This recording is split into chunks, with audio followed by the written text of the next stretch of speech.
መቁጠሪያ ነው መቁጠሪያ በቃ እንደዚህ ምናምን ሲል አገኘኋቸው። በመቁጠሪያና በቆብ ላይ የሚፈጸም የኪዳን ውል አለ። እኛም ሀገር በአቅሙ የኪዳን ውል አለው። ናይጄሪያም አለው፣ ሱዳንም አለው።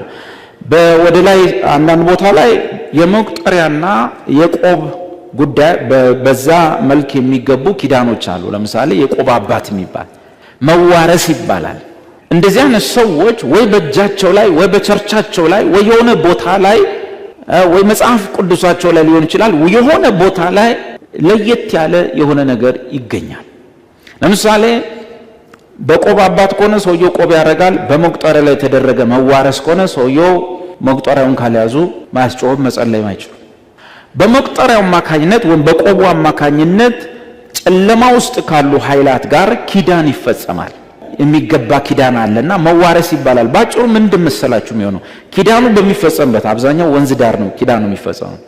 ኪዳኑ በሚፈጸምበት ቦታ ላይ የሚቀርበው ነገር ቀርቦ የሚፈጸመው ነገር ከጨለማው ኃይላት ውስጥ አንድ ርኩስ መንፈስ ወይም አንድ ጋኔን በሰውየው ውስጥ እንዲገባ ይደረጋል፣ ይዋረሰዋል። ሰውየው ስታየው ኖርማል ነው፣ ርኩስ መንፈስ አይጠለውም፣ ምንም አይለውም። የሚያደርግለት ነገር ርኩሳን መናፍስት የመንፈስን ዓለም ያያሉ። በሰውየው ውስጥ ሆኖ መናፍስትን ዓለም ማየት ነው፣ ሌላ ነገር የለው። ልክ መንፈስ ቅዱስ ሲገባብንና እንደ ጸጋ ስጦታችን ያንን አይነት ጸጋ ሲሰጥ እንደሚታይ መናፍስትን መለየት የሚለው ልክ የጨለማ ኃይላት በመቁጠሪያ ስትዋረሳቸው በውስጥ የተቀበልከው መንፈስ ባይዘው ብዙ ለምነው ነው የሚዋረሳቸው። ሳይፈልጉ አይደለም፣ ለምነው ገብረው ልዋረስ ብለው ኪዳን አድርገው። ወደ አንዳንድ ቦታ ስትሄዱ ሴቶቹ በአመት አንዴ መስከረም አካባቢ ምናምን ላይ እኛ ልክ ጠባቂ መልአክ እንዳለን ሁሉ እነሱም ጠባቂ አጋንንት ወይም የሚዋረሱት አጋንንት እንዲኖራቸው ብዙ የአእምሮ ታማሚዎች እንኳን በመንገድ የሚወጡት ክረምት አካባቢ ነው። ከውሃ ጋር ይገናኛል ጉዳዩ እና እነዛ ሴቶች እዛ ይቀመጡና በእነሱ ቋንቋ እየተለማመኑት እንትን ያሉት እናቶች ናቸው። ይሄ ሁሉ ልመና ምን እንደሆነ ታውቃላችሁ? ከወንዝ ውስጥ ወጥቶ እንዲገባባቸው ገባብኝ እኮ። ከዛ በኋላ በዛን ቀን ከውሃው እየወጣ የሚገባባት ሴትዮ ወይም ሴቶች እድለኛ ተብሎ ይቆጠራል። እነዚህ ያልገባባቸው ሴቶች በቃ መንፈሱ እንዳልፈለጋቸው እንደ ምስኪን። ለምን እነዛ የሚገባባቸው ሰዎች እንዲገባባቸው የሚፈልጉት ምክንያት አለ።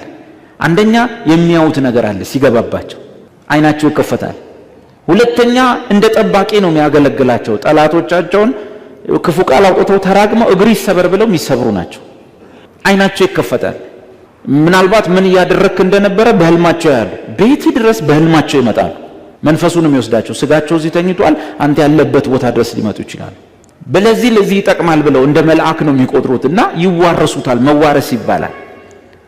ሌላው ወደ አገልግሎት ውስጥ ያሉ ሰዎች ደግሞ በመቁጠሪያቸው ምናምን ነው የሚዋረሱት። ልክ በዛ የኪዳን ምልክታቸው ነው። ቀለበት ለባልና ሚስት ምልክት ይሆናል፣ የሆነ ነገር ለምናምን። እነሱም ወይ በቀለበት ወይ በሆነ ነገር ወይ በሚይዙት ነገር ምልክትን ይቀበላሉ። የተዋረሱበት ኪዳን። ያንን ነገር ሲይዙ አይናቸው ይከፈታል። በየህዝቡ ላይ በአንዳንድ ሰዎች ላይ ርኩስ መንፈስ ያለባቸው ካሉ ያዩታል፣ ይናበባሉ። አጫዋችና አጫፋሪ መናፍስትም ይሯሯጣሉ። ናውጣ ያሉት እየጮኸ ይወጣል። ወደዚህ ምናምን ይሉታል። ቲያትሩ ይቀጥላል። አንተ የጨዋታ ካልገባ በመሃላቸው ሄደ ርኩስ መንፈስ የሚወጣው በእመቤቴ ስም አይደለም በኢየሱስ ስም ነው ምናምን ስል ናናስቲ ያስወጣው ይሉሃል። እሳቸው በእመቤቴ ስም በማያም ሲሉ ስም አቃጠለኝ ተቃጠልኩ ይላል። ምን ይታሰባቸዋል? የሆነ ቲያትር እንደተጀመረ አይገባቸው። በሰዎች ሁሉ አእምሮ ውስጥ የማንን ስም? የኢየሱስን ስም ማስወጣት። በቅዱስ ሚካኤል ስም ሲለው ይጮሃል፣ በማርያም ሲለው ይጮሃል። ቲያትሩ ግሩምና ድንቅ ነው፣ ልዩ ነው። ምስኪን ይህንን ጨዋታ የማያውቅ ሰው ገብቶ ጥያቄ ይፈጠርበታል። አንተ በእመቤቴ ስም ሲል እኮ ተቃጠል። እኔ አንድ ጊዜ መቃብር ቤት ውስጥ ነው እኛ መጸለይ ጀመርነው፣ ማስጮህ የጀመርነው። ከዛ በኋላ እኔ ሁሉ ጊዜ ስጸልይ ምጸልይባት የማርያም ፎቶ አለች ግድግዳ ላይ ያለች መቃብር ቤት ውስጥ። እዛ ውስጥ ፎቶ አለ። ከዛ ጸልይ ምናምን የሰንበት ተማሪ ወይም ጸበል ቦታ ተረፈ ጋንን ሲኖር ወደኛ ይመጣል። እዛች ቤት ውስጥ አስገብተን መቃብር ውጣ ነው በስመ አብ ወልድ ማንመታው የለም። በድርሳን ምናምን በሁሉም ነው፣ ጀርባውን ፊቱን ነው እንደድቡ። ከዛ በኋላ ምን እንደሚጫወትብን ታውቃላችሁ? ወደ ስዕሏ ዞር ብሎ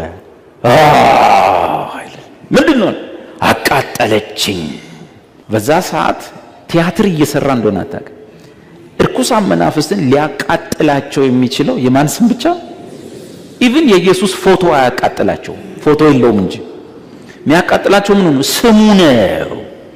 አሁን የሚሰሩት ተንኮል ታያለ። የዲያብሎስን ሐሳብ አንስተው የሚሰሩት ተንኮል ምንድነው? አሜን። የኢየሱስን ስም እንዳጠሩ አቃጠለች። ምኗ? እቺ ፎቶ አንሳት በደንብ ያትለዋለሁ። አላያትም። እያሳመነኝ እኮ ነው። ከዛ በኋላ ምን እንደሆነ ታውቃላችሁ?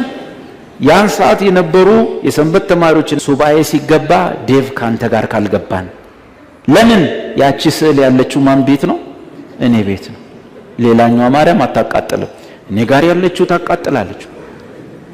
ስለዚህ ሁሉም ሱባኤ ስንገባ ወይም ጾም ጸሎት ማለት ነው ስንገባ ይረባረባሉ። ዳዊት ካንተ ጋር እንዴ ቢያንስ አንድ 4 በ4 ያልሆነች ወይም 3 በ4 የሆነች መቃብር ቤት ውስጥ ወደ 10 ወደ 12 ሆነን ነው መንገባው ጾም ጸሎት። ለምን? ለዛች ስዕል ምን ትሆናለች? ታቃጥላለች። ማን የነገረ እንደምታቃጥል? እግዚአብሔር ነው? ሰይጣን? አመን ነው።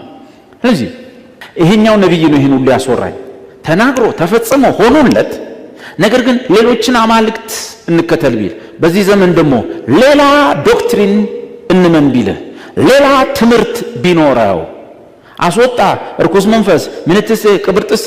ነገር ግን ስትሰማ ይሄ ሰውዬ እኔና ባንድ ነኝ ብሎ ነገ ሰበከ። ያን ጊዜ እግዚአብሔር ሊፈትናችሁ ለኢየሱስ ፍቅር አላችሁ የላችሁም? እግዚአብሔር ለኢየሱስ ያለንን ፍቅር የሚፈትንበት አንዱ ነገር አጭቤ ነቢያትን በቤተ ክርስቲያን ውስጥ በማስቀመጥ ከዛ እነዚህ ሰዎች ያልተጻፈ ሲያስተምሩ፣ ከትምህርት ሲወጡ፣ ከዶክትሪን ውጭ ሲናገሩ ያን ጊዜ እግዚአብሔር እየፈተነን ነው። ያኔ እዚህ ቤት ውስጥ ቆራጡ ወንድ ማን እንደሆነ ይታያል። ቆራጧ አብራዊት ማን እንደሆነች ትታያለች። ያን ጊዜ ቆራጡ ሰው ሲገለጥ አንሰማህም ማለት ሲጀምር የፍቅርን ፈተና ተፈትነው የወደቁ ወንድሞችና እህቶች እኛ ላይ እንጫጫሉ። እንዴት እንትና ይጋበዝሞ እንትናን ለምን እንትና አይ በእንትና ላይ ያለው ቅባት ኃይለኛ ስለሆነ ምቀኛ ሆነው ከለከሉት ምናምን የእንትና ፋይር አንገነ ሞከሩ እንጂ እነሱ መቼ እኛ እኮ ጨርሰን ሞከሩ ይባል። የሚጠቅመው ነገር ስማ እስራኤል እግዚአብሔር አምላክ አንድ አምላክ እርሱም ብቻ በፍጹም ልብ በፍጹም ሐሳብ በፍጹም ነፍስ ወደድ። የኢየሱስን ፍቅር የሚሻሙ ልብህን የሚስቡ ማናቸውም ነገሮች የት እንደሚያደርሱ ልታውቃቸው አትችልም። ፈተናው ሐሰተኛም ትንቢት ይሁን ሐሰተኛም ትምህርት ይሁን፣ በኋላ እናያለን ሐሰተኛ አስተማሪዎችን ሐሰተኛ ትምህርት የሚሆን ሐሰተኛ ነቢያትን ቴስት የምንደረግባቸው ሰዎች ናቸው። ነገ መጥቶ እዚህ ጋር ምልክትና ድንቅ አድርጎ ካስተማርነው ዶክትሪን ውጭ ደግሞ እላው ላይ ሲከልስልህ ታግሰ ከሰማህ የፍቅርን ፈተና ወድቀሃል። ያ ሁሉ የተማራችሁት ለዚህ ነው ይልሃል። ያን ሁሉ ሰምተ ተምረ ዛሬ እሱ ምልክትና ድንቅ አደረገ ብለ ያን ሁሉ ዶክትሪን ለወጥከው አይደል? ታሳዝናለህ። ምልክት ድንቅ አድርጎ ትንቢት ተናግሮ ተፈጽሞ ከዛ ትንሽ ቆይቶ የዘላለም ሕይወት የሚባል የለም። በየለት ነው ምንድነው? አንዴ ድኛለሁ የለም እያለ ሲያወራ እውነት ነው። ለምን? ምልክት አድርጓላ፣ ድንቅ አድርጓላ፣ ተንብዮ ተፈጽሟላ። ይሄን የመሰለ እግዚአብሔር የልጁን ዋጋ የከፈለበትን ተመን የለሽ ዋጋ የከፈለበትን ትምህርት ገደል በመክተት ከፈተናው ትወድቃላችሁ። የፍቅርን ፈተና ትወድቃላችሁ። ያኔ ነው ቆራጥ ወንድ የሚፈልገው። ጳውሎስ ጴጥሮስን እንደተቃወመው እንዳትረሱ። ግን አንድ ወንድም ፈተናውን ወድቋል። ለኢየሱስ ያለውን የፍቅር ፈተና የወደቀው በርናባስ ነው። ጴጥሮስ ራሱ አቤት ከባድ እኮ ነው። ሰዎች መጡ። መጀመሪያ ጴጥሮስ ካልተገረዙት ጋር ቁጭ ብሎ መዳን በጸጋ ነው እንጂ በሕግ ሥራ አይደለም የሚለውን ትምህርት ደሞም ያምናል። ነገር ግን ፈተና ትመጣለች፣ ዶክትሪን ቴስት የሚደረግበት። ከዛ በኋላ ቁጭ ባለበት በርናባስም ቁጭ ብሏል፣ ጳውሎስም እዛው ቁጭ ብሏል። ሶስቱም ከአሕዛቦች ጋር ሚዳነው በጸጋ እንጂ በሕግ አይደለም ብለው አብረው ሲበሉ፣ ከሕግ ውጭ ሆነው ሲበሉ፣ ከሙሴ ትእዛዝ ውጭ ሆነው አብረው